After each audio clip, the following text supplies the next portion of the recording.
नमस्कार, practical spirituality में आप सबका स्वागत है। I hope you all are doing great. I am that, ये सेंटेंस तो आपने बहुत जगह सुना होगा। आज जानने की कोशिश करते हैं कि ये सेंटेंस हमारे लिए कितना इंपॉर्टेंट है। बहुत बार जब जीवन में हमें किसी काम में नाकामयाबी मिलती है तो हम उस नाकामयाबी को अपनी आइडेंटिटी बना बैठते हैं। यानी कि उदाहरण के लिए, यदि कोई व्यक्ति बिजनेस करता है और उस बिजनेस में उसे असफलता मिलती है तो वो उस असफलता को अपने साथ दिन रात सोच सोच के अपने साथ ही रखता है। यानी वो व्यक्ति कहने लगता है कि मैं अनसक्सेसफुल हूं, कि मैं अनवर्दी हूं, कि मेरे बस का कुछ भी नहीं, मैंने इतना नुकसान करवा दिया, इसलिए आई एम नॉट सक्सेसफुल। और हैरानी की बात यह है कि जो चीज हम बार बार रिपीट करते रहते हैं, यूनिवर्स भी हमारी उन फीलिंग्स को समझकर उन फीलिंग्स को और ज्यादा प्रगाढ़ करते जाता है। यानी कि यदि आपको जीवन में सक्सेस चाहिए, यदि आपको जीवन के किसी भी क्षेत्र में सक्सेसफुल होना है, तो उसके लिए आपको खुद से जो एफर्मेशंस करनी है वो ऐसी ही करनी है कि यूनिवर्स आपको वही चीज दे।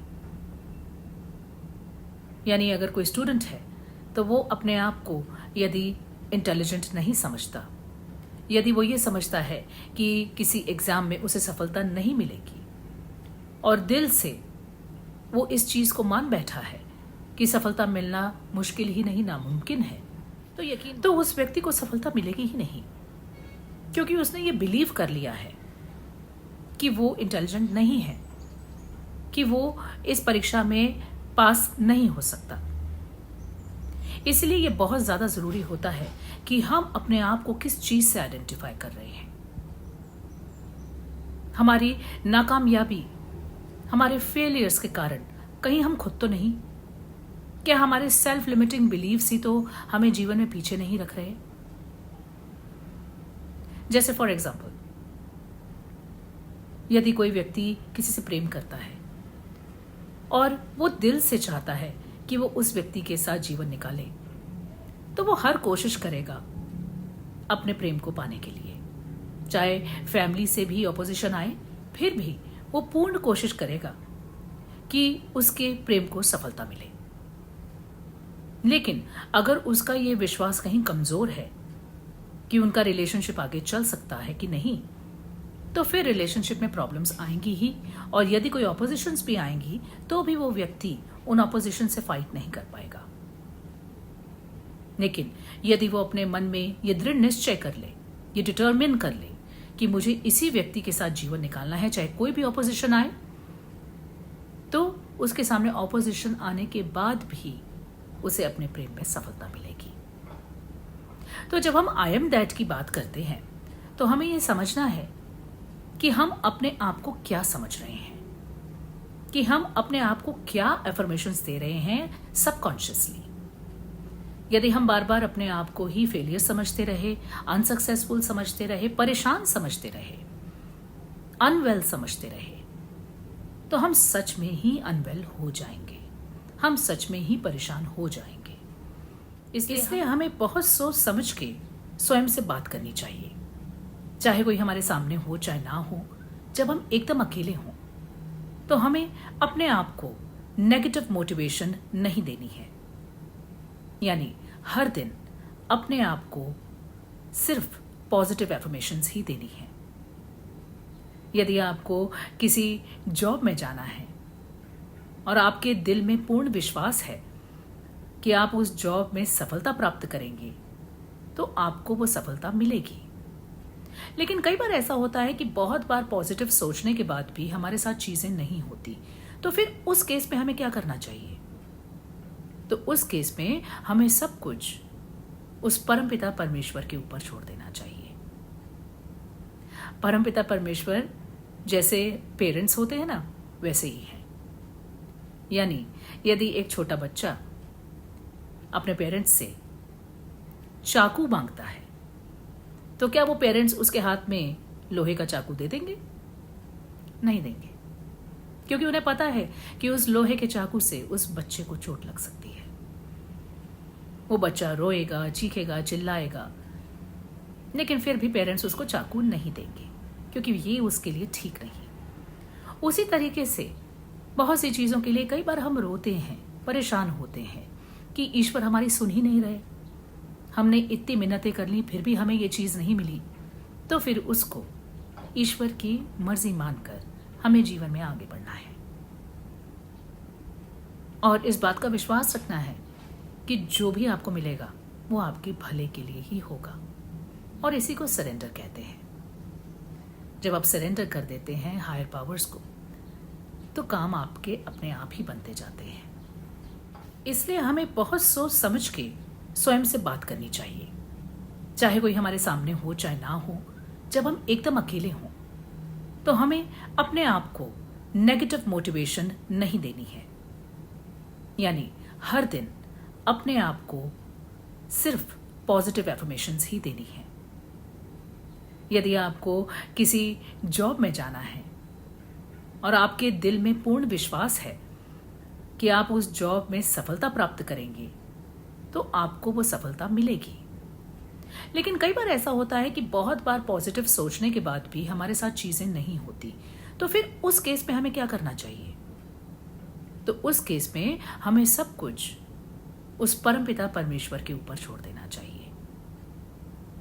परमपिता परमेश्वर जैसे पेरेंट्स होते हैं ना, वैसे ही है। यानी यदि एक छोटा बच्चा अपने पेरेंट्स से चाकू मांगता है, तो क्या वो पेरेंट्स उसके हाथ में लोहे का चाकू दे देंगे? नहीं देंगे, क्योंकि उन्हें पता है कि उस लोहे के चाकू से उस बच्चे को चोट लग सकती है। वो बच्चा रोएगा, चीखेगा, चिल्लाएगा, लेकिन फिर भी पेरेंट्स उसको चाकू नहीं देंगे, क्योंकि ये उसके लिए ठीक नहीं। उसी तरीके से बहुत सी चीजों के लिए कई बार हम रोते हैं, परेशान होते हैं कि ईश्वर हमारी सुन ही नहीं रहे। हमने इतनी मिन्नतें कर ली, फिर भी हमें ये चीज नहीं मिली। तो फिर उसको ईश्वर की मर्जी मानकर हमें जीवन में आगे बढ़ना है और इस बात का विश्वास रखना है कि जो भी आपको मिलेगा वो आपके भले के लिए ही होगा। और इसी को सरेंडर कहते हैं। जब आप सरेंडर कर देते हैं हायर पावर्स को, तो काम आपके अपने आप ही बनते जाते हैं। लेकिन सबसे ज्यादा ध्यान देने योग्य बात यह है कि हमारे सेल्फ लिमिटिंग बिलीव्स ही हमारी असफलता के कारण होते हैं। यदि हम अंदर से ही किसी बात के लिए श्योरिटी नहीं रखते हैं और हमारा अंतर्मन जानता है कि हम किसी चीज के लिए श्योर नहीं हैं, तो वो चीज आपकी नहीं होगी। इसीलिए आपको स्वयं को पॉजिटिव एफर्मेशंस देनी है और जो भी कार्य आप कर रहे हैं उसमें पूर्ण विश्वास के साथ आगे बढ़ना है। और कभी भी अपने आप को इस तरीके से नहीं बोलना कि I am unsuccessful, I am unwell, मुझे इस चीज में परेशानी हो रही है, मैं बहुत परेशान हूं, मैं बहुत दुखी हूं, मेरे ऑफिस में कुछ भी ठीक नहीं चल रहा, सब ने मेरा जीना हराम करके रखा है। यदि आप बार बार ये सब बातें बोलते जाते हैं, तो यूनिवर्स भी आपको रिटर्न में वही चीजें और भर भर के देता जाता है। तो इसलिए आपको केयरफुल रहना है कि आपको कौन सी बात कहनी है और कौन सी बात को आपने बिल्कुल भी ध्यान नहीं देना है। अप्स एंड डाउन्स, सुख दुख जीवन में हमेशा चलते रहेंगे, लेकिन सबसे ज्यादा मैटर करता है आपका खुद का एटीट्यूड। सबसे ज्यादा मैटर करता है कि आप अपने बारे में क्या सोचते हैं। और यदि आप अपने बारे में पॉजिटिव सोचेंगे, तभी पॉजिटिव चीजें आपके जीवन में होंगी। इसलिए आई एम दैट का कॉन्सेप्ट बहुत जरूरी है हम सबके लिए, और आप वो बन जाएंगे जो आप सोचेंगे। इसलिए आप हमेशा अपने आप को ये कहिए कि I am happy, I am successful, I am fulfilled, I am achieving everything in life. इसलिए बजाय ये सोचना कि सामने वाला हमारे लिए क्या सोच रहा है या क्या थॉट प्रोसेस रखता है, उससे ज्यादा इंपॉर्टेंट है कि आप अपने लिए क्या सोचते हैं। और यदि आप अपने लिए पॉजिटिव सोचते हैं तो पॉजिटिव आपके साथ डेफिनेटली होगा। सो फ्रेंड्स, ये था मेरा छोटा सा वीडियो सेल्फ लिमिटिंग बिलीव्स को लेकर। तो मुझे उम्मीद है आपको ये वीडियो पसंद आएगा। शेयर करिए, इस चैनल को सब्सक्राइब कीजिए और मैं मिलती हूँ आपसे अगली बार किसी और टॉपिक के साथ। बहुत बहुत धन्यवाद। Have a lovely day.